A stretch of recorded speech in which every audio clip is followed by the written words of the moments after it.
Hello and welcome to E down. अपने exam ready series में हम स्टार्ट करेंगे मॉडर्न हिस्ट्री से। और ये हम स्पेक्ट्रम बुक से करेंगे। ज़्यादातर जो बुक्स रेफर की जाती हैं किसी भी कॉम्पिटिटिव एग्जाम के लिए वो स्पेक्ट्रम है, तो हमने ज़्यादातर इन्फॉर्मेशन इसी बुक से ली है। प्लस इसके साथ साथ कुछ इंपॉर्टेंट एरियाज जो प्रीवियस ईयर क्वेश्चन से रहे हैं, कुछ वैसे टॉपिक्स भी हमने ऐड किया हुआ है। आज हम टॉपिक स्टार्ट करेंगे British expansion and consolidation in India, जो कि 1757 से आगे 1857 तक होती है। 1757 में एक मेजर इवेंट हुआ था, वो बैटल ऑफ पलासी था। और उसके आगे फर्स्ट रिवोल्ट ऑफ इंडिपेंडेंस 1857 में जो अपना होता है, वहाँ तक की अंग्रेज़ों की जर्नी हम देखेंगे। तो शुरू करते हैं। सबसे पहले देखते हैं कि ब्रिटिश पॉलिटिकल रूल कैसे यहाँ पे इस्टेब्लिश होता है। तो एक मेजर इवेंट जो इंडिया की हिस्ट्री में रहा, मॉडर्न हिस्ट्री में, वो था बैटल ऑफ पलासी। पलासी एक रीजन जगह है बंगाल में, वेस्ट बंगाल में। उसी के नाम पे ही बैटल ऑफ पलासी को जाना जाता है। ठीक है। और मेजर जो इसके लिए जो एक डेट है इंपॉर्टेंट, वो 1757 ईयर में ये हुआ था और 23 जून को हुआ था। स्टेट पीसीएस जैसे एग्जाम्स में ये डेट भी पूछ लेता है, तो डेट याद रख सको तो अच्छा है। 23 जून 1757।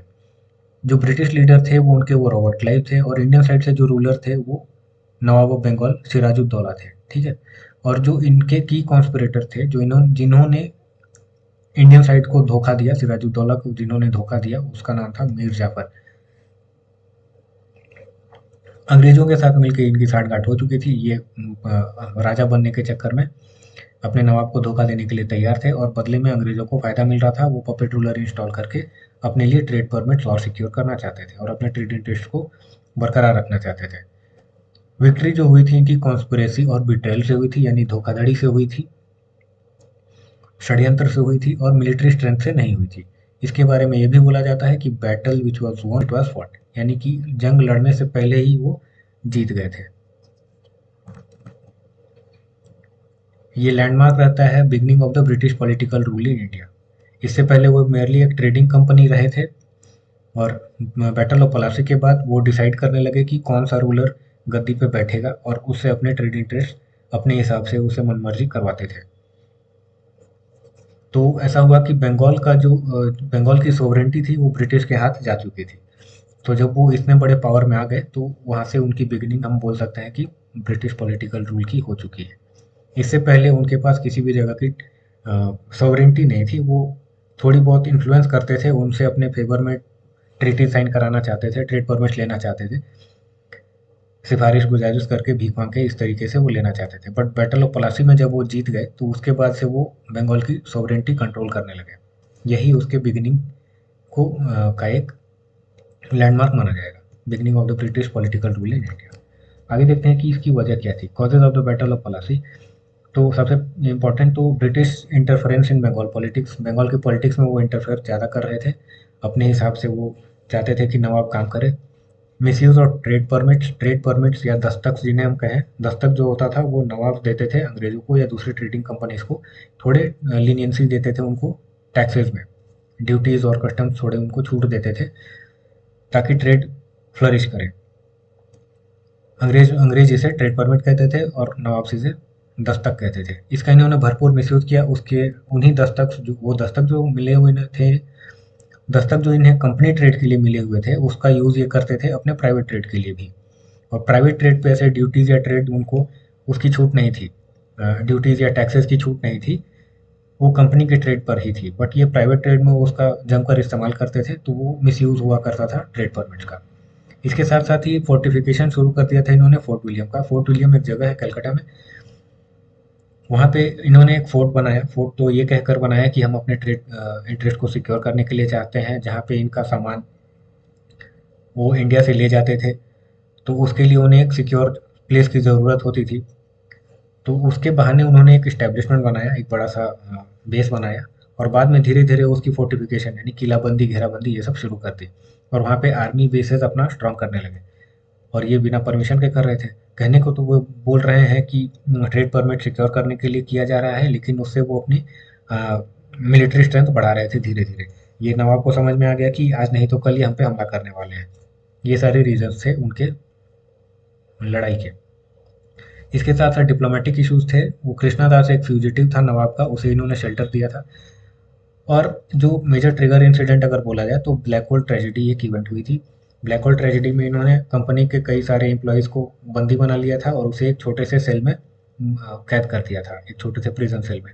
उसमें सफोकेशन से और बहुत से लोगों की जान चली जाती है। तो इससे वो ट्रिगर होता है बैटल ऑफ पलासी। तो कहने की तो बात थी कि ब्लैक होल ट्रेजेडी से वो इसकी शुरुआत हुई, लेकिन ये अंग्रेज जो थे वो एक बहाना ढूंढ रहे थे हमला करके वो पावर ग्रैब करने का, और ब्लैक होल ट्रेजेडी उन्हें वो बहाना दे देता है। क्योंकि मीर जाफर और इस तरीके के जो लोग थे जिनसे इन्होंने साठगांठ बना लिया था कि नवाब को ओवरथ्रो करके हम पावर कैप्चर कर लेंगे, तो वो कोई एक बार की बात है नहीं, कोई 2 मिनट की बात है नहीं। वो कई समय से वो कोशिश करते रहे होंगे और अपना वो फेवर ले चुके होंगे, मीर जाफर से अग्रीमेंट बना चुके होंगे, तभी जाके उन्हें वो जंग लड़ने की बात सोची थी। इन्हें बस बहाना मिला ब्लैक होल ट्रेजेडी के नाम पे, ब्लैक होल ट्रेजेडी के नाम पे इन्हें बस एक बहाना मिला। और इसका एक इम्पॉर्टेंट रीज़न क्या था, इंटरनेशनल इवेंट में अगर देखें तो एंग्लो फ्रेंच राइवलरी, ठीक है, ब्रिटिश और फ्रेंच में एक कंपटीशन छिड़ी हुई थी कि इंडिया में कौन एक स्ट्रांग होल्ड सिक्योर कर पाता है। फ्रेंच उसमें साउथ में एक अपना दबदबा बना रहे थे, वहाँ के रूलर्स के साथ अपने फेवर में डिसीजंस करवा रहे थे और कंपनीज के लिए और ज़्यादा बेनिफिशियल ट्रेड परमिट सिक्योर कर रहे थे। अंग्रेज़ों को भी ऐसा एक स्ट्रांग होल्ड चाहिए था जो उन्हें मिला बंगाल में, और ब्लैक होल ट्रेजेडी से उन्हें यहाँ पे एक लड़ाई करके पावर ग्रैब करने का मौका मिल गया। ये सारे बैकग्राउंड हैं बैटल ऑफ पलासी के, ठीक है। जब शुरुआत में ये आए थे तो अंग्रेज़ों ने ये सोच कर नहीं आया था कि यहाँ पे हम रूल करेंगे, राज करेंगे, ठीक है। ट्रांजिशन इनका धीरे धीरे होता है from trade to territorial rule. Trade से टेरिटोरियल रूल तक इनका ट्रांजिशन धीरे धीरे होता है, जैसे जैसे वो अपने स्ट्रांग होते जाते हैं फाइनेंसेस के मामले में, आर्मी के मामले में, और यहाँ की पॉलिटिक्स को जैसे जैसे समझते हैं, यहाँ के रूलर्स के डिफरेंसेस को समझते हैं, वो उन चीज़ों को एक्सप्लॉइट करना चाहते हैं जिससे वो फेवर्स एक्सट्रैक्ट कर सकें अंग्रेज़ों के लिए या ब्रिटिश ईस्ट इंडिया कंपनी के लिए। तो शुरुआती मोटिव तो इनके क्या थे, वो सिर्फ ट्रेड था। शुरू में तो इन्हें कभी सपना भी नहीं आया होगा कि इंडिया में वो राज करेंगे, ठीक है। पूरे वर्ल्ड की इम्पोर्टेंट एक पावर्स में से थी इंडिया की मुगल एम्पायर। तो इन्होंने कभी सपने में भी नहीं सोचा था कि हम यहाँ पे मिलिट्री माइट के बदौलत वहाँ पे राज करेंगे। लेकिन शुरू में जब आए थे तो वो ट्रेड के बहाने ही आए थे, और ट्रेड किन चीज़ों का करते थे तो कॉटन एंड सिल्क टेक्सटाइल की करते थे, स्पाइसेस मसालों की करते थे। मसाले वो ज़्यादा खाने के लिए ना यूज़ नहीं करते थे, बट उनके प्रिजर्वेशन और रेफ्रिजरेशन के काम ये मसाले आते थे, ठीक है। इंडिगो नील यानी डाई बनाने के लिए वो यूज़ करते थे इंडिगो, टी, चाय पत्ती, और सॉल्ट पीटर जो एक होता है गन पाउडर, सॉल्ट पीटर जो होता है गन पाउडर बनाने के यूज़ होता है। तो उनके आर्मी के लिए इंपॉर्टेंट प्रोडक्ट था सॉल्ट पीटर, वो लेने के लिए यहाँ पे आते थे। और इनको क्यों लगा अंग्रेज़ों को कि यहाँ पे इंडिया में इनको एक्सपैंड करने की ज़रूरत है, तो इनको अपने ट्रेड इंटरेस्ट प्रोटेक्ट करने थे, फैक्ट्रीज और पॉलिटिकल इंटरेस्ट भी प्रोटेक्ट करने थे। फैक्ट्रीज यानी ये कोई मैन्युफैक्चरिंग सेंटर्स नहीं है, वो इस्टेब्लिशमेंट जहाँ से वो ट्रेडिंग करते थे, उसे ही फैक्ट्रीज बोलते हैं। अब यहाँ जैसे जैसे उस समय की पॉलिटिक्स बहुत ही वॉलेटाइल थी, कहीं एक राजा है, कहीं लड़ाई हो गई, कहीं दूसरा राजा आ गया। तो उससे क्या होता था कि जहाँ एक राजा ने इनके फेवर में कोई ट्रेड के लिए डिसीजंस दिए हों, ट्रेड परमिट इनके ग्रांट किए हों, हो सकता है कि दूसरा राजा उसको डिसीजन पलट दे।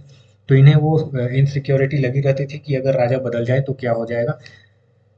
तो इन्होंने हमेशा एक दिमाग में बैठाया हुआ था कि हमारे फेवर का रूलर हमेशा होना चाहिए, और उस अपने फेवर के रूलर के लिए इनकी ज़रूरत थी कि अपना पोजीशन स्ट्रांग करें, ताकि जो भी किंग हो या नवाब हो, जो भी हो, उससे अपने फेवर में ट्रेड परमिट लेते रहे। और धीरे धीरे इन्होंने वो भी सिक्योर किया। शुरू में तो ट्रेड करने आए थे तो इनके पास ज़्यादा सिक्योरिटी उस तरीके की नहीं थी, जहाँ जिस तरीके से राजा ने चाहा उस तरीके से इनको ट्रेड करना पड़ा। धीरे धीरे इन्होंने अपना ट्रेड इंटरेस्ट सिक्योर करना शुरू किया, राजा को खुशामद करके, थोड़ा भीख मांग के, किसी भी तरीके से परमिट लेना शुरू कर दिए, फ्री ट्रेड परमिट लेना शुरू कर दिए। शुरू में पार्लियामेंट्री व्यू जो उनकी थी ब्रिटिश पार्लियामेंट की, वो भी कोई टेरिटोरियल कॉन्क्वेस्ट की नहीं थी, क्योंकि वो जानते थे कि मुगल एम्पायर बहुत स्ट्रांग है और इनको खदेड़ सकते हैं आसानी से। तो शुरू में उनकी टेरिटोरियल कॉन्क्वेस्ट की कोई बात नहीं थी। धीरे धीरे वो जब इन्होंने इंडियन रूलर्स को वीक देखा, तभी उनके दिमाग में ये ख्याल आया होगा कि यहाँ पे हम रूल करके बैठ सकते हैं, पावर ग्रैब कर सकते हैं।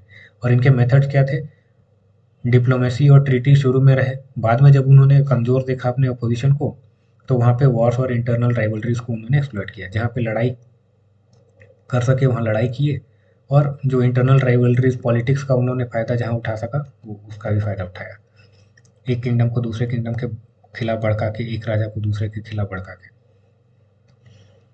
अब ये कहना है रॉबर्ट क्लाइव का, after the battle of Buxar 1765 के बाद इनके दिमाग में ये ख्याल आया था कि we must indeed become the nawabs ourself, मतलब हमें खुद नवाब बन जाना चाहिए ताकि हमारे ट्रेड इंटरेस्ट बचे रहें। इससे पहले तो वो रूलर्स के भरोसे ही रहते थे, जैसा रूलर्स ने चाहा वैसा उन्होंने किया, क्योंकि अपने आप को कभी इतना स्ट्रांग नहीं समझे थे कि वो किसी नवाब को जंग में हरा बैठेंगे। लेकिन ये बैटल ऑफ पलासी में होता है। बैटल ऑफ बक्सर में मिलिट्री माइट इन्होंने शो कर दिया, वो तीनों कई लोगों को हराया, नवाब ऑफ बंगाल, नवाब ऑफ अवध और मुगल एम्पायर को। तब उसके बाद इनकी हिम्मत बढ़ गई, तभी इन्होंने कहा है we must indeed become the nawabs ourself, it's not in the name perhaps totally so without the disguise. मतलब कि हमें अब छुप छुपा के ऐसा करने की ज़रूरत नहीं है, हम प्योरली पावर ग्रैब करेंगे और डिसीजन मेकिंग में हम इन्फ्लुएंस करेंगे पूरी तरीके से। भले ही गद्दी में वो ना बैठे, लेकिन जो भी बैठेगा उनके फेवर का नहीं बैठेगा, ये वो कहना चाह रहा था। अब ब्रिटिश सक्सीड क्यों कर पाते हैं, रीजन फॉर ब्रिटिश सक्सेस ये थे कि उनके पास एक तो आर्मी, इनकी मिलिट्री जो थी वो मॉडर्नाइज्ड थी, ट्रेंड एंड डिसिप्लिन थी, ठीक है।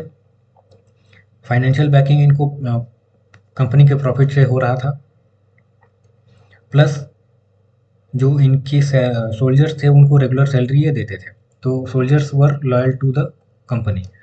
और जहाँ पे नवाब्स के सोल्जर्स की बात थी, तो वो ट्रेंड इतने ज़्यादा नहीं हुआ करते थे, वॉरफेयर भी उनके पुराने टेक्निक्स के थे, और उनको रेगुलर सैलरीज नहीं दी जाती थी।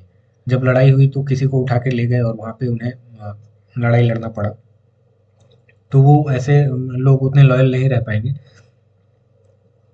इंडियन साइड्स की वीकनेस कुछ देखें तो लैक ऑफ यूनिटी तो बिल्कुल थी among the Indian rulers, United नहीं थे, एक दूसरे पे टेरिटरीज के लिए वार होते थे, अपने इंटरेस्ट के लिए लड़ाइयाँ होती थी, और इनकी आर्मी भी वॉर जो थी वो इन्फीरियर थी, वॉर टेक्निक्स इनके पुराने थे, हथियार भी पुराने थे, और यूरोपियन आर्मी के सामने वो थोड़े कमज़ोर दिखते थे।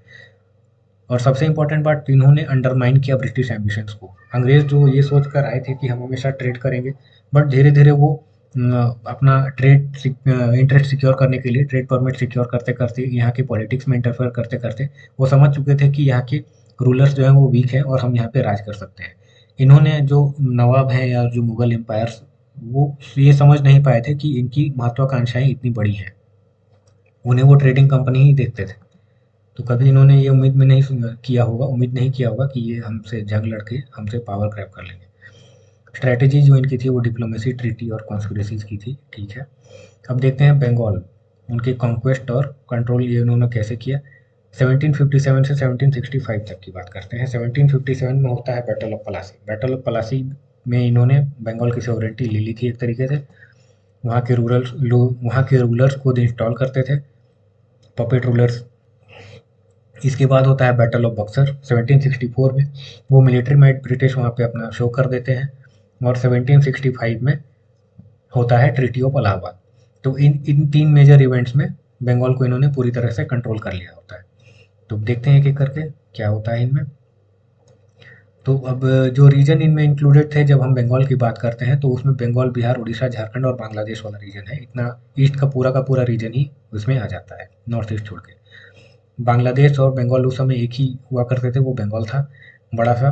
बिहार एंड झारखंड ये भी एक ही हुआ करता था, और उड़ीसा ये पूरा का पूरा बंगाल की टेरिटरी में ही आता था।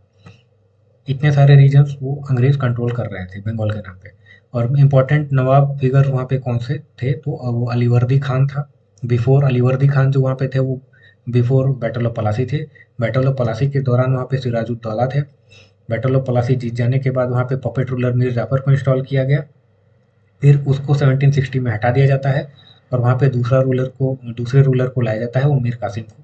और मीर कासिम के बाद मीर कासिम ही वहाँ पे बैटल ऑफ बक्सर इनके साथ लड़ता है। आगे देखते हैं इनमें एक डिफरेंस क्या होता है मीर जाफर में और मीर कासिम में। दोनों ही इंस्टॉल किए गए थे ब्रिटिश ने इन्हें बिठाया था गद्दी में। तो installed after battle of Plassey, यानी 1757 के बाद मीर जाफर को बिठाया था, ठीक है। और ये एक पपेट रूलर होता है अंग्रेज़ों के फेवर में, जैसा अंग्रेज़ चाहते हैं वैसा ही करता है। उन्हें कंपनीज़ को बहुत सारे पैसे देता है। इसके साथ-साथ ही जब ये तंग आ जाता है अंग्रेज़ों से तो डच सपोर्ट के लिए जाता है, डच लोगों के पास जाता है, लेकिन वो सपोर्ट गेन नहीं कर पाता या अंग्रेज उसके प्लानिंग को फॉइल कर देते हैं।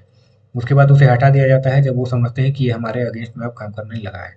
उसके बाद उसको वहाँ पे मीर कासिम को लाकर बिठा दिया जाता है गद्दी में। इन 1760 मीर कासिम को बना दिया जाता है बंगाल का नवाब। अब मीर कासिम को उन्होंने सोचा था कि ये भी हमारे फेवर में काम करेगा, पपेट रूलर की तरह रहेगा, लेकिन वो थोड़ा निकलता है इंडिपेंडेंट, सोच समझ वाला रहता है, समझदार रहता है और वो थोड़ा रिफॉर्म्स लाने की कोशिश करता है। तो वो क्या करता है, जब वो समझ जाता है जालसाजी अंग्रेज़ों की, तब वो क्या करता है कि कुछ चीज़ें उनके फेवर में नहीं करके वो इंडियंस के फेवर में करने लग जाता है। जैसे कि यहाँ की आर्मी को वो मॉडर्नाइज करने लगता है, क्योंकि वो समझ चुका था कि आज नहीं तो कल दोबारा कभी इनसे जंग हो जाएगी। और ट्रेड ड्यूटीज़ जो इंटर लोकल ट्रेडर्स पे होती हैं अबॉलिश, उनको वो अबॉलिश कर देता है। जो लोकल ट्रेडर्स होते हैं उन पे ड्यूटीज़ लग रही होती है, उनको वो अबॉलिश कर देता है। तो इससे क्या होता है कि अंग्रेज़ जो हैं वो कॉम्पिटिशन में आ जाते हैं, क्योंकि अंग्रेज़ अपने लिए तो परमिट ले लेते थे फ्री ट्रेड का, बट लोकल ट्रेडर्स पे अभी भी ड्यूटीज़ और टैक्सेस लग रहे होते हैं। तो इससे वो एक डिसएडवांटेज पोजीशन में होते थे इंडियन ट्रेडर्स। तो अब इन्होंने क्या किया कि पूरी तरीके से ही ट्रेड को, इंटरनल ट्रेड को अबॉलिश कर दिया। अब इससे होता ये है कि इंडियन ट्रेडर्स जो थे उनको फ़ायदा मिल रहा है और अंग्रेज़ जो है उनको थोड़ा नुकसान हो रहा है, क्योंकि कॉम्पिटिशन में सामने वाले को एडवांटेज मिल रहा है। इसके साथ-साथ जो पॉलिसी मेकिंग को इन्फ्लुएंस करते थे, अंग्रेज़ जो है वो पॉलिसी मेकिंग को इन्फ्लुएंस करते थे, तो इसकी वजह से उसने क्या किया कि कैपिटल को शिफ्ट कर दिया मुर्शिदाबाद से मुंगेर में। मुर्शिदाबाद जो रीजन है वो वेस्ट बंगाल में है। एट प्रेजेंट वो बांग्लादेश और वेस्ट बंगाल के बॉर्डर वाले रीजन में आता है और मुंगेर जो है वो बिहार में है। तो मुंगेर वहाँ से काफ़ी अंदर आ गए और वहाँ पे इन्फ्लुएंस अंग्रेज़ों का उतना ज़्यादा नहीं होता है, तो वो independent decision making, policy making कर रहा होता है वहाँ से।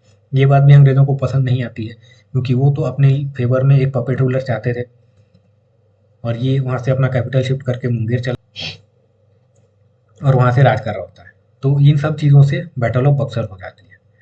बैटल ऑफ बक्सर में क्या होता है कि मीर कासिम धीरे सबको नवाब ऑफ बंगाल, नवाब ऑफ अवध और मुगल एम्परर इनके अगेंस्ट में, ब्रिटिश के अगेंस्ट में खड़े हो जाते हैं और ये लड़ाई होती है, बैटल ऑफ बक्सर होती है 1764 में, अक्टूबर 1764 में। ब्रिटिश कमांडर जो होता है वो हेक्टर मुनरो होता है। ये सारे नाम जो होते हैं एग्जाम के पॉइंट ऑफ व्यू से इंपॉर्टेंट होते हैं, ये नाम जरूर याद रखना। हेक्टर मुनरो जो ब्रिटिश साइड से होता है और इंडियन अलायंस जो होती है वो मीर कासिम नवाब ऑफ बंगाल, शुजाउद्दौला नवाब ऑफ अवध और शाह आलम सेकंड मुगल एम्परर के बीच में इनकी अलायंस होती है और ये तीनों लड़ते हैं अंग्रेजों के अगेंस्ट में। अब यहाँ पे एक इंपॉर्टेंट चीज़ देखो, जो अंग्रेजों के पास जो सिपाही कंपोजिशन है, यानी कि उनके फुट सोल्जर्स जो होते हैं, सिपाही जो हिंदी एक टर्म है, हिंदी बोलो या उर्दू बोलो, उसे अंग्रेज सिपाही बोलते हैं। तो सिपाही कोई अलग चीज़ नहीं है, सिपाही को अंग्रेज सिपाही बोलते हैं। उनकी कंपोजिशन ये होती है कि वो 80% इंडियन सोल्जर्स ही वहाँ होते हैं। इंडियंस ही इंडियंस के अगेंस्ट में लड़ रहे थे और अंग्रेज तो बस राजनीति कर रहे थे, पॉलिटिक्स कर रहे थे ऊपर बैठकर एक दूसरे को लड़ाने का। वो सैलरी देते थे, प्रॉफिट्स वो बना रहे थे ट्रेडिंग से और उस प्रॉफिट से वो सैलरी देते थे लोगों को और उस सैलरी के बदौलत लोग वहाँ जाके उन पे कंपनी के सोल्जर्स इनरोल हो जाते थे और वो लड़ते थे इंडियन रूलर्स के अगेंस्ट। इम्पोर्टेंस इसकी क्या थी कि मोर डिसाइसिव था ये बैटल ऑफ पलासी से, क्योंकि यहाँ पे अंग्रेज़ों ने अपनी मिलिट्री माइट दिखाई थी। ब्रिटिश सुप्रीमेसी इस्टेब्लिश हो जाती है पूरे नॉर्थ इंडिया में। जो बैटल ऑफ पलासी था वो धोखाधड़ी से वो उन्होंने जीता था, तो एक पूरी तरीके से कॉन्फिडेंस उनको भी नहीं आया था, इसीलिए पपेट रूलर्स इंस्टॉल कर रहे थे कि कल को कोई दूसरा बड़ा पावर अगर उन पर अटैक कर दे तो क्या होगा। लेकिन अभी वो रिकॉन्सोलिडेट करके अपने आप को फिर से लड़ाई करते हैं और मिलिट्री पावर की बदौलत इन तीनों से जीत जाते हैं। तो इससे उनकी ब्रिटिश सुप्रीमेसी जो है इंडिया में इस्टेब्लिश हो जाती है। इसके बाद एक इम्पॉर्टेंट ट्रीटी साइन होता है 1765 में, treaty of Allahabad. Treaty of Allahabad वो साइन करते हैं। इसमें शाह आलम जो है, शाह आलम सेकंड, वो दीवानी राइट्स दे देते हैं उनको बंगाल, बिहार एंड उड़ीसा का। तो टेरिटरी तो बंगाल की ही बोली जाती है, बट उसमें वो इतने सारे रीजन्स हैं, बंगाल, बांग्लादेश, बिहार, झारखंड एंड उड़ीसा, ये इतने बड़ा रीजन का उनको दीवानी राइट्स मिल जाता है अंग्रेजों को। दीवानी राइट्स यानी टैक्स कलेक्शन राइट्स। तो ये बहुत ही बड़ा एरिया था, बहुत ही रिच प्रोविंस था उस समय, एग्रीकल्चरली बहुत ही रिच था, तो उससे बहुत ही पैसे मिलते हैं ब्रिटिश ईस्ट इंडिया कंपनी को। अब ये हो जाते हैं कि डिफैक्टो रूलर भी यही हो जाते हैं, वहाँ पे नवाब कौन होगा नहीं होगा ये डिसाइड कर रहे हैं, वहाँ का टैक्स कलेक्शन ये डिसाइड कर रहे हैं, कहाँ से फॉरेन पॉलिसी कैसी होगी, डिप्लोमेसी किनकी कैसी होगी, हर चीज़ वो डिसाइड कर रहे थे। तो डिफैक्टो रूलर वो अंग्रेज खुद हो गए, भले ही गद्दी पे बैठे ना बैठे, डिसीजन क्या होना है, पॉलिसी मेकिंग क्या होनी है, ये अंग्रेज डिसाइड कर रहे थे। उन्हीं को हम बोलते हैं डिफैक्टो रूलर। सूजा उद्दौला अवध के जो नवाब थे उनकी टेरिटरी रिड्यूस कर दी जाती है, इलाहाबाद और कारा जो है वो अवध की टेरिटरी से छीन लिया जाता है, और ये दोनों दे दिए जाते हैं मुगल एम्परर शाह आलम टू को, और वहाँ से इनडायरेक्टली इनको ब्रिटिश ही कंट्रोल कर रहे होते हैं। और सूजा उद्दौला जो थे उनको हेवी वॉर इंडemnity देना पड़ता है, वॉर डैमेजेस देना पड़ता है अंग्रेज़ों को। अवध की जो स्टेटस होती है वो इसको एक बफर स्टेट की तरह रखा जाता है, इसको पूरी तरह से अंग्रेज अनेक्स नहीं करते हैं, इवन तो वो लड़ाई में अवध को हरा चुके होते हैं, बैटल ऑफ बक्सर वो जीत चुके होते हैं, लेकिन उन्हें ये समझदारी लगती है कि इसको पूरी तरीके से कब्जे में नहीं लेना है, बल्कि इसे एक बफर स्टेट की तरह यूज़ करना है।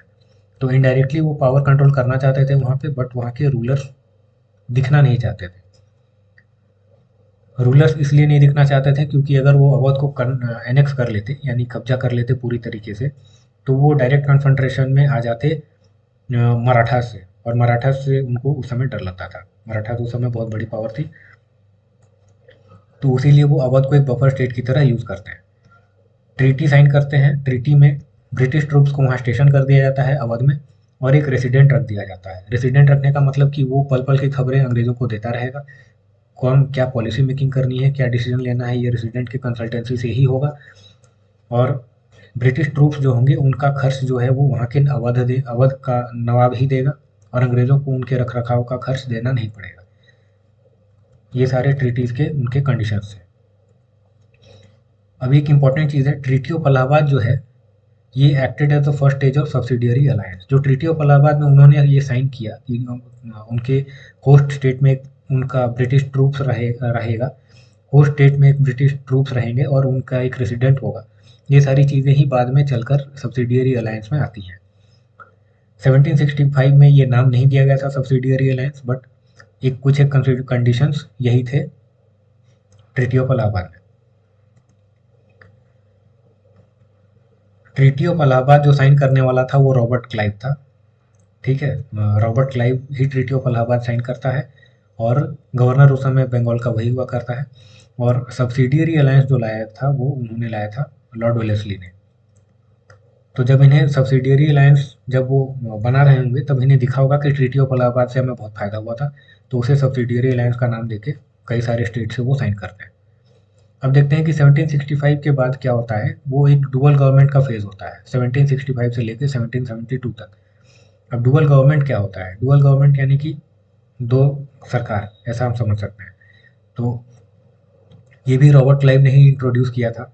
कंपनी का रोल इसमें दीवानी का होता है, दीवानी यानी टैक्स कलेक्शन और रेवेन्यू एडमिनिस्ट्रेशन, यानी जहाँ से कुछ पैसा आ रहा है तो वो अंग्रेज़ों के नाम है, और जो रोल नवाब का है वो वहाँ पे law and order, criminal justice और मिलिट्री डिफेंस ये सब देखना है। तो जिम्मेदारी वाला काम है वो नवाब का है, और जो पैसा उठाने वाला काम है, टैक्स कलेक्शन वाला काम है, वो कंपनी का है।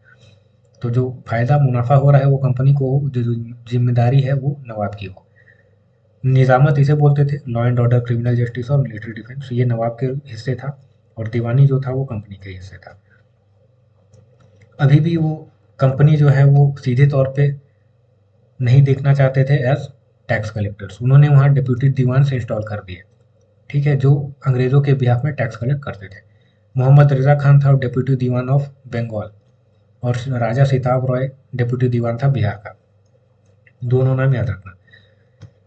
अब ये कोर फीचर इस डुअल गवर्नमेंट की क्या है, तो वो पावर विदाउट रिस्पॉन्सिबिलिटी है। पावर है, वो सारा पैसा तो वही उठा रहे हैं, बट वो रिस्पॉन्सिबिलिटी उन्होंने कुछ नहीं लिया है, और जिनके पास रिस्पॉन्सिबिलिटी है उनके पास कुछ पैसे नहीं है कंट्रोल करने के लिए। तो इसकी वजह से क्या होता है, कॉन्सिक्वेंस इसके क्या होते हैं, करप्शन होता है, कुछ ज़्यादा लॉ एंड ऑर्डर मेंटेन नहीं रहता, फेमिन हो जाता है 1770 में, और मिस गवर्नेंस भी बहुत ही खतरनाक तरीके से होता है। तो पूरी व्यवस्था जो खराब बेकार हो जाती है। तो इसके बाद वॉरेन हेस्टिंग्स इन 1772 उन्होंने डुअल गवर्नमेंट को अबॉलिश कर दिया। और अबॉलिश भी इसीलिए नहीं किया कि लोगों का बड़ा भला हो। 1773 से वो खुद को गवर्नर कहने लगे। वो डेवलपमेंट हम अलग से देखेंगे बाद में। गवर्नर जनरल, गवर्नर तो पहले से ही थे, रॉबर्ट क्लाइव वगैरह, वॉरेन हेस्टिंग्स, ये सब गवर्नर जनरल हो जाते हैं। इसके आगे देखते हैं। अब बंगाल के बाद आते हैं मैसूर में। मैसूर में जो रेजिस्टेंस हुआ वो क्या हुआ?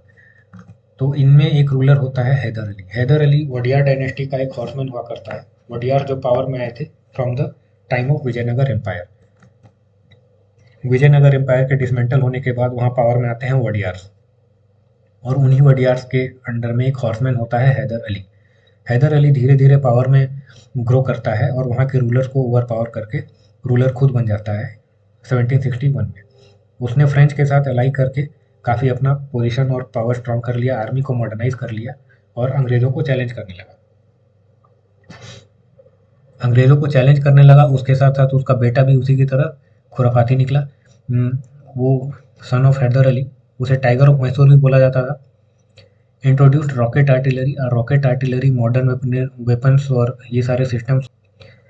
फ्रेंच इनको हेल्प करते थे आर्मी मॉडर्नाइज करने में, टेक्नोलॉजी में हेल्प करते थे, ताकि फ्रेंच को चाहिए था कि अंग्रेज़ों को कैसे कमज़ोर किया जा सके।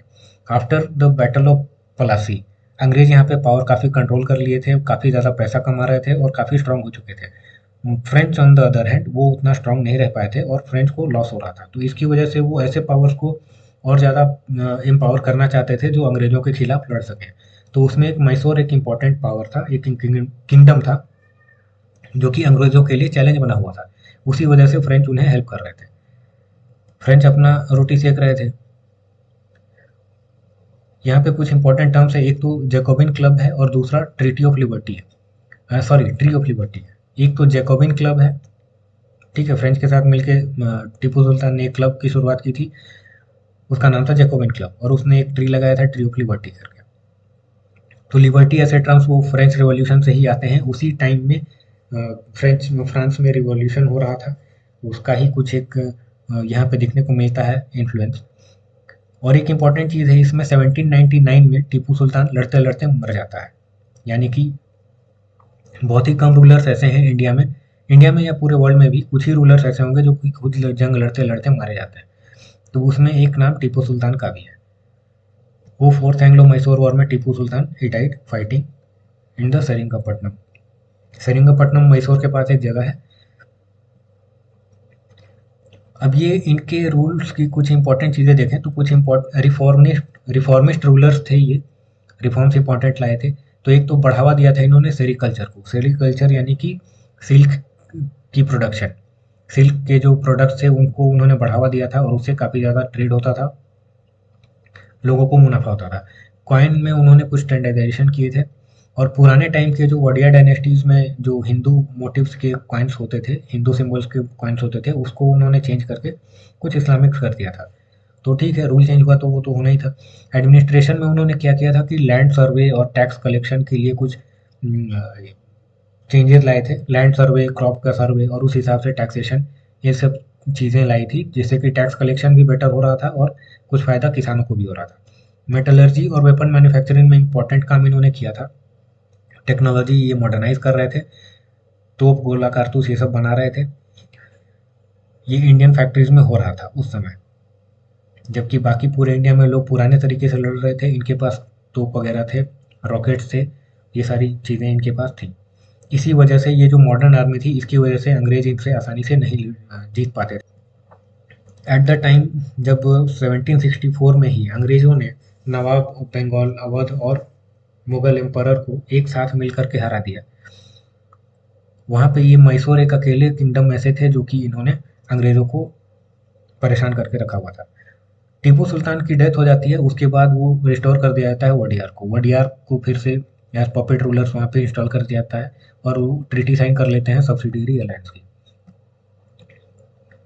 एंग्लो मैसूर वॉर के बारे में थोड़ा देखें तो फर्स्ट एंग्लो मैसूर वॉर जो हुआ था 66 से 69 तक में हुआ था। 1766 से 1769 के बीच में हुआ था, और यहाँ पे कोई मेजर जीत नहीं पाता है, ना तो ब्रिटिश जीतते हैं, ना तो हैदर अली जीतता है।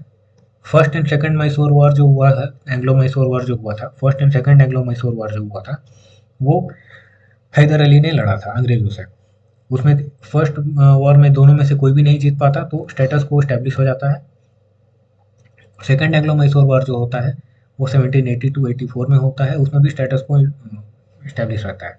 दोनों में से कोई जीत नहीं पाता और डिसाइड करते हैं कि वापस अपने अपने घर जाओ। ट्रीटी जो साइन होती है फर्स्ट एंग्लो मैसूर वॉर के बाद मद्रास की होती है, सेकंड एंग्लो मैसूर वॉर के बाद ट्रीटी ऑफ मैंगलोर साइन होती है। थर्ड एंग्लो मैसूर वॉर जो होता है वो 1790 से 92 के बीच में होता है और इसमें जो होता है टीपू सुल्तान की हार होती है। यानी कि थर्ड एंड फोर्थ जो होता है वो टीपू सुल्तान लड़ता है अंग्रेज़ों से और टीपू सुल्तान जो है वो उनको लॉस हो जाती है टेरिटरी की, हाफ द टेरिटरी जो है वो लूज़ कर देते हैं। फिर वही ट्रीटीज़ में उन्हें इंडेमनिटी पे करना पड़ता है, लॉसेस होती हैं उनको। इसके साथ साथ जो एक इम्पॉर्टेंट चीज़ है वो अपने दो बेटों को हॉस्टेज दे देते हैं लॉर्ड कॉर्नवालिस को। उस समय के गवर्नर जनरल जो थे थर्ड एंग्लो मैसूर वॉर के टाइम में, वो लॉर्ड कॉर्नवालिस थे। उनको अपने दो बेटों को हॉस्टेज दे देते हैं।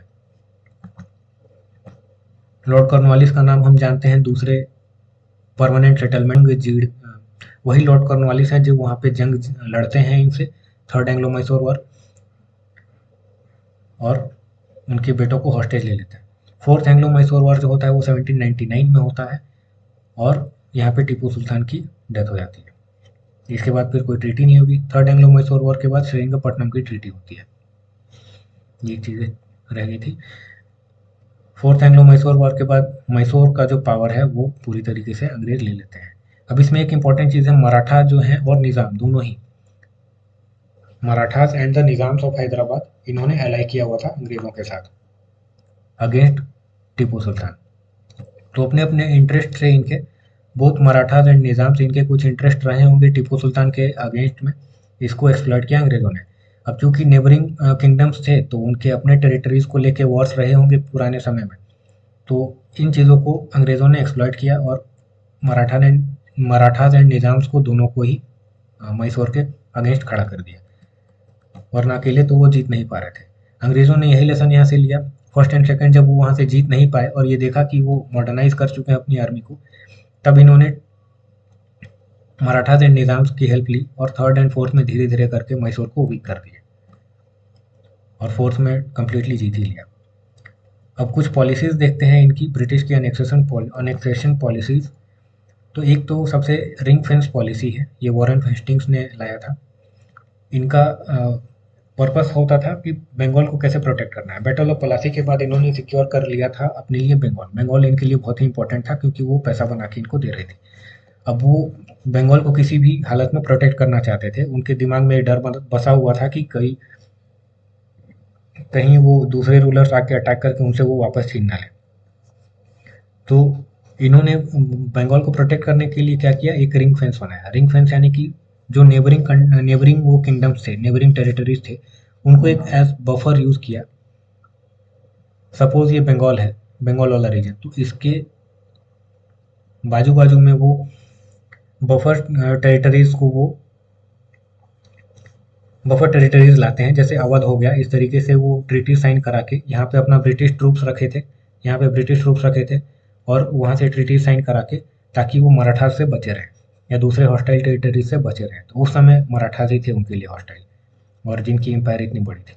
इसी को वो रिंग फेंस बोलते हैं। बंगाल के चारों तरफ जो एक प्रोटेक्शन उनका बना रहे। इसके बाद सब्सिडियरी अलायंस आता है। सब्सिडियरी अलायंस लॉर्ड वेलेस्ली लाते हैं 1798 में, और इसका पर्पस होता है कि इनडायरेक्ट कंट्रोल करें जो होस्ट टेरिटरीज हैं उनको। गद्दी में तो वहाँ के राजा को बैठने दिया जाए, बट वहाँ का राजा वही करे जो अंग्रेज चाहे। इसके बाद एक डॉक्ट्रिन ऑफ लैप्स है। Doctrine of lapse Lord Dalhousie लाते हैं और यहाँ पे वो पूरी तरह से एनेक्सेशन ही कर लेते हैं, कब्जा कर लेते हैं टेरिटरीज में। मास्टरली इनएक्टिविटी अफगानिस्तान से रिलेटेड है, इंडिया के लिए नहीं है। जॉन लॉरेंस ने लाया था और अफगानिस्तान के पॉलिसी से रिलेटेड है कि जब तक अफगानिस्तान आपको ना छेड़े तब तक आप भी उससे दूर रहें, लड़ाई नहीं करना। अब यहाँ पे अगर हम धीरे धीरे देखें तो किस तरीके से इनकी हिम्मत बढ़ती है। शुरू में तो इनकी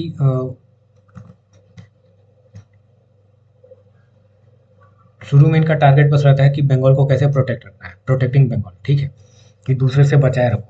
अब सब्सिडियरी अलायंस में आते हैं। सब्सिडियरी अलायंस में इनको इनडायरेक्ट कंट्रोल चाहिए कि वहाँ पे रूलर जो हो हमारा पपेट रूलर हो, और ऐसे बहुत सारे टेरिटरी से इन्होंने ट्रीटी साइन किया था सब्सिडियरी अलायंस, और बहुत से टेरिटरीज को इन्होंने इस तरीके से कंट्रोल किया था कि वहाँ पे इनके ट्रूप्स स्टेशन होंगे, रेसिडेंट होगा, और सारा खर्च जो होगा वहाँ के होर टेरिटरीज करेंगे। इसके बाद 1856 तक आते आते डॉक्ट्रिन ऑफ लैप्स आता है, जब वो पूरी हिम्मत से वो कहते हैं कि हमारा अब अधिकार हो चुका है कि हम तुम्हारे स्टेट पर पूरी तरह से कब्जा कर लें। तो ये हिम्मत इनमें धीरे धीरे बढ़ी, एक बार में इतनी हिम्मत नहीं जुटा पाए थे। सब्सिडी अब कुछ ट्रीटीज की बात करें अगर, तो सब्सिडियरी अलायंस जो थी वो उसमें होता क्या है, तो ब्रिटिश ट्रूप्स स्टेशन कर दिए जाते हैं होस्ट टेरिटरीज में या तो स्टेट्स में, चाहे वो अवध हो, मैसूर हो, हैदराबाद हो, वटेवर, और रूलर को जो वहाँ के लोकल रूलर थे वो उनके खर्च उठाते हैं, चाहे वो कैश में पेमेंट करें या तो अपने किसी टेरिटरी का एक हिस्सा उन्हें दे दे जहाँ से टैक्स कलेक्शन राइट्स ब्रिटिश को हो जाए, ताकि उस पैसे से उन ब्रिटिश ट्रूप्स को मेंटेन किया जा सके। अब इनके ब्रिटिश ट्रूप्स के साथ साथ एक और कंडीशन इनकी होती थी कि यहाँ पे कोई फॉरेन पॉलिसी इनको रखने की इजाज़त नहीं होती थी, कोई इंडिपेंडेंट फॉरेन पॉलिसी अपनी नहीं बना सकते थे। दूसरी बात ये कि कोई भी फॉरेनर यानी कि फ्रेंच, डच या कोई भी उनको ये एम्प्लॉय नहीं कर सकते थे without the British approval. British उसी के लिए अप्रूव करेंगे जो उनके फेवर का आदमी होगा, और मोस्टली वो ब्रिटिश ही होगा। दूसरे किसी को वो रखना नहीं देना चाहते थे क्योंकि वो इनके खिलाफ कॉन्स्पिरेसी कर सकते थे। सबको चाहिए था इंडिया में किसी न किसी टेरिटरी का एक हिस्सा, ताकि सबको पैसा कमाना था यूरोपियन पावर्स को। ब्रिटिश रेसिडेंट कोई एक होगा इनके कोर्ट में जो वहाँ पल पल की खबरें अंग्रेजों को देता रहेगा। ये सारे टर्म्स थे सब्सिडियरी अलायंस के। अब कंपनी इसके बदले में प्रॉमिस करती थी प्रोटेक्शन, इंटरनल हो या एक्सटर्नल। अगर इंटरनल रेबेलियन हो जाए या बाहर से कोई हमला कर दे, दोनों के लिए हम प्रोटेक्शन देंगे। बट होता क्या था एक्चुअली, अंग्रेज़ों ने इसे क्या सिक्योर किया था, इन्होंने वो उन टेरिटरीज में इनडायरेक्ट कंट्रोल कर लिया था। रूलर्स जो हैं वो पपेट बन गए थे और डिपेंडेंट हो गए थे अंग्रेज़ों पे, और सॉवरेंटी पूरी की पूरी उन स्टेट्स की अंग्रेज़ों के पास चली गई थी। और सबसे इम्पोर्टेंटली जो ब्रिटिश हैं वो बहुत बड़ी एक आर्मी मेंटेन कर रहे थे जिनका खर्चा वहाँ के लोकल रूलर्स पे कर रहे थे, और जो ब्रिटिश आर्मी थी वो लॉयल थी ब्रिटिश के लिए। वहाँ के लोकल रूलर को लग रहा था कि हमारी आर्मी है, बट वो एक्चुअली आर्मी थी ब्रिटिश की, और उनका खर्चा वो खुद ही उठा रहे थे। अब देखते हैं जिन्होंने ये ट्रीटी साइन की। तो सबसे पहले तो हैदराबाद 1798 में, फिर मैसूर अवध, पेशवा बाजीराव, फिर भोसले, सिंधिया, होलकर, राजपूत, जैसे बहुत से रूलर थे जिन्होंने ट्रीटी साइन की, और अंग्रेज धीरे धीरे ऐसे स्ट्रांग होते चले गए।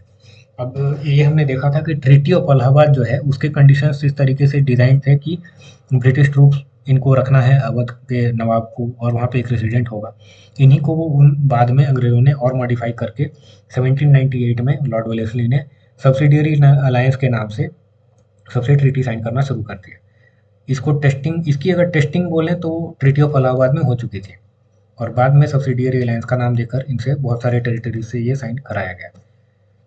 पेशवा बाजीराव ने ट्रीटी साइन की थी, ट्रीटी ऑफ बसीन, ठीक है, अंग्रेज़ों के साथ। बसीन वही जगह है जो वसई नाम का जगह है मुंबई के पास। वसई जो आज हम बोलते हैं, अंग्रेज उसे बसीन बोलते थे, और वहाँ ट्रीटी साइन की थी मराठा से, एंग्लो मराठा वॉर के बाद, और वो भी एक तरह का सब्सिडियरी अलायंस ही था। राजपूत जो थे वो जोधपुर, बूंदी, जयपुर, इस तरह के राजपूत रूलर्स में उन्होंने ट्रीटी साइन किया हुआ था सब्सिडियरी अलायंस का। अब डॉक्ट्रिन ऑफ लैप्स के बारे में देखें तो इसका क्या था फीचर कि नेचुरल मेल एयर अगर नहीं होगा, यानी कि उत्तराधिकारी अगर किसी राज्य का नहीं होगा, तो वो अंग्रेज उसे अनेक्स कर लेंगे। इंडिया की जो अडॉप्शन की ट्रेडिशन थी, यानी किसी को गोद ले लेना, उस ट्रेडिशन को ये नहीं मानते थे, और पर्पस तो इनका यही था कि डायरेक्टली अनेक्स कर लो, झूठ फरेब कुछ भी करके झूठ फरेब कुछ भी बोल के अनेक्स कर लो। तो जब इन्हें एक मौका दिखा कि इनके मेल एयर कई सारे राजा ऐसे हैं जिनके कि अपने बच्चे नहीं रहते, अपने बेटे नहीं हैं, तो उनको क्या एक आसान रास्ता उसमें दिख गया कि हम इनके जो अडॉप्टेड बेटे हैं उनको हम लीगल नहीं मानेंगे, और लीगल नहीं मानेंगे तो उनके जो रूल करने के राइट्स हैं उनको भी लीगल नहीं मानेंगे। तो इस तरीके से हमारा कब्जा उसमें आसान हो जाएगा। बस यही कारण था और कोई रीज़न नहीं था। अब जिन स्टेट्स को इन्होंने डॉक्ट्रिन ऑफ लैप्स के नाम पे अनेक्स किया था, तो वो सतारा, जैतपुर, संबलपुर, झांसी, नागपुर, तंजौर, आरकोट, ये सारे जगह थे। अब नॉर्मली है ना, किन्हीं के बच्चे हैं भी, अगर 5 6 7 बच्चे भी हैं, बट हो सकता है कि उनके बेटे ना हो या कोई बेटा मर गया हो। पहले तो बीमारी और इलाज इतने ज़्यादा ट्रीटमेंट वगैरह नहीं थे, तो इन्हें एक आसान रास्ता दिखा कि अगर किन्हीं का बेटा नहीं है तो उसे लीगल हेयर ना मानते, अडॉप्टेड सन को लीगल हेयर ना मानते हुए उसे कब्जा कर लो। तो ये बस हड़पने का एक तरीका था और कुछ नहीं था। अवध को इन्होंने एनेक्स किया था 1856 में on the pretext of miss governance. Doctrine of lapse जो है वो उससे अवध कैप्चर नहीं हुआ था, उसको मिस गवर्नेंस का एक हवाला देके कब्जा कर लिया। मतलब ये देखो कि डेस्परेशन किस लेवल की है। जब उन्हें कोई भी तरीका नहीं दिखा जिससे वो अवध को कब्जा कर सके, तो उन्हें मिस गवर्नेंस का प्रीटेक्स्ट देके उसको हड़प लिया गया। तो पर्पस इनका था बस कि किसी तरीके से टेरिटरी को कब्जा कर लेना है, जहाँ से ज़्यादा टैक्स कलेक्ट करें, पैसा कमाएं और ब्रिटिश जो उनके कंपनी के मालिक थे उनको फ़ायदा देते रहे। तो जो फर्स्ट चैप्टर है यहाँ पे हिस्ट्री, मॉडर्न हिस्ट्री का, वो कंप्लीट होता है इसके साथ। और धीरे-धीरे हम आगे अगले टॉपिक्स भी कवर करेंगे। अगर कंटेंट अच्छा लगा हो तो इसे चैनल सब्सक्राइब कर लेना। Thank you.